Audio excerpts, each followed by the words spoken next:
खबर बहुत इंटरेस्टिंग है। जो बड़ा बड़ा पैसा निवेश करते हैं बाजारों में उनके लिए, बड़े पैसे से मेरा मतलब है 1 करोड़ प्लस,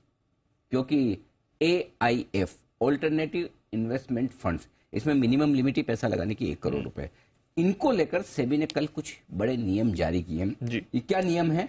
हमारे सहयोगी ब्रजेश कुमार हमारे साथ हैं पूरी डिटेल्स बताने के लिए। ब्रजेश बताइए क्या आए हैं सेबी के नियम AIF को लेकर। बिल्कुल, इसमें जो फोकस है इस नियमों में, वो जो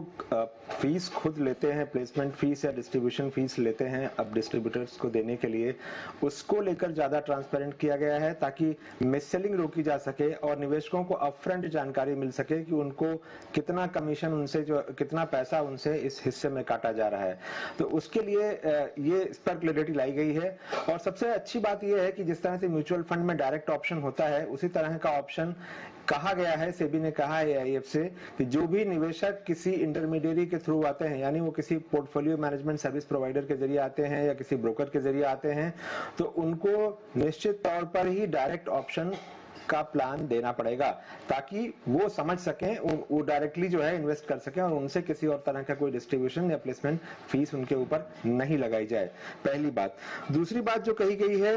वो ये कही गई है कि कैटेगरी 3 के AIF ही केवल जो है, कैटेगरी 3 के जो AIF हैं वो अपफ्रंट फीस दे सकते हैं, लेकिन वो केवल टोटल फीस जो होगी उसका 1/3 होना चाहिए और साथ ही बाकी जो पार्ट बचता है कमीशन का, वो बाकी बराबर हिस्सों में दिया जाना चाहिए, ताकि फिर से वही बात की जो मिससेलिंग वाली समस्या होती थी जिस तरह से बहुत पहले म्यूचुअल फंड्स में, उस तरह की समस्या से निजात पाया जा सके। इसके अलावा ये भी कहा गया है कि जो इन्वेस्टर्स को बाहर रखना होता है स्कीम से, कई बार ऐसी स्थितियां आती हैं कि अगर कोई निवेशक दूसरे AIF में निवेश करता है तो वो एक तरह से कुछ स्थितियों में गैर कानूनी हो जाता है। निवेशक या तो खुद लिख कर दे कि वो अगर निवेश करता है तो ये नियमों के खिलाफ होगा, या AIF के फंड मैनेजर को लगता है कि अगर ये निवेशक आएगा स्कीम में हमारे तो ये नियमों के खिलाफ जाएगा, तो उस स्थिति में जो एक्सक्लूजन की कंडीशन है वो सारी जो है वो साफ कर दी गई है। तो ये है आपके लिए AIF में पैसे लगाने वालों के लिए सेबी की तरफ से थोड़ी सी सख्ती आ रही है। फंड्स पर निवेशकों को स्कीम से बाहर निकलने पर भी नियम के बदले गए, साथ ही कमिशन को लेकर डबल चार्जिंग होती थी, डबल चार्जिंग वो अब नहीं होगी, वो वैसा बदलेगा काफी। हाँ, ये लेकिन क्या इससे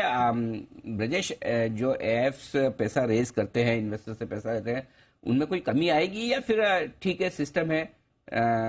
ठीक हो जाएगा, चेंज हो जाएगा, क्या कैसे देखते हैं? नहीं, ये देखिए, अगर देखें तो इस तरह की शिकायतें तो बढ़ रही थी। अब आप, हमें और आपको शायद लगता हो गया, बहुत सारे लोगों को यही लगता है कि जो बड़े निवेशक हैं एक तरह से एक्सपर्ट इन्वेस्टर हैं, उनको सब कुछ पता होता है। लेकिन बहुत बार ऐसा होता है और बहुत से ऐसी घटनाएं हुई हैं जहां पर उनको भी ये लगा कि शायद उनके साथ ठीक नहीं हो रहा, उनके साथ ट्रांसपेरेंसी नहीं बरती जा रही, तो वो शिकायतें सेबी के पास पहुंची और सेबी को भी लगा कि अगर ये निवेशकों, इतने जो एक्सपर्ट इन्वेस्टर है उनके साथ ऐसा हो रहा है तो फिर क्यों नहीं नियमों में इस तरह से दखल देना चाहिए, और उसी आधार पर ये पूरा बदलाव लाया गया है। बिल्कुल ये सही बात है कि देखें, एक बार अगर किसी वो पोर्टफोलियो मैनेजमेंट सर्विस प्रोवाइडर के जरिए आते हैं तो एक बार वहां फीस देते हैं, उसके बाद आते हैं तो यहाँ पे वो प्लेसमेंट फीस या डिस्ट्रीब्यूशन फीस देते हैं, तो दो बार फीस क्यों देनी चाहिए? और अगर म्यूचुअल फंड में डायरेक्ट प्लान का ऑप्शन हो सकता है तो यहाँ तो एक्सपर्ट इन्वेस्टर हैं, उन्हें तो बहुत सारी चीजें पता होती हैं कि कैसे, किन रास्तों का इस्तेमाल करके वो अपना पैसा और बेहतर तरीके से निवेश कर सकते हैं। तो बिल्कुल ये विकल्प मिलना चाहिए था, और ये पहले होता तो और भी अच्छा था। बट चलिए, सेबी की तरफ से ये गाइडलाइंस आई हैं, इंपॉर्टेंट डेवलपमेंट है। अगर आप AIFs में अपना निवेश करते हैं तो फिर इन चेंजेस का जरूर ध्यान भी रखिए। बहुत बहुत शुक्रिया ब्रजेश, ये सारी खबर हमें बताने के लिए।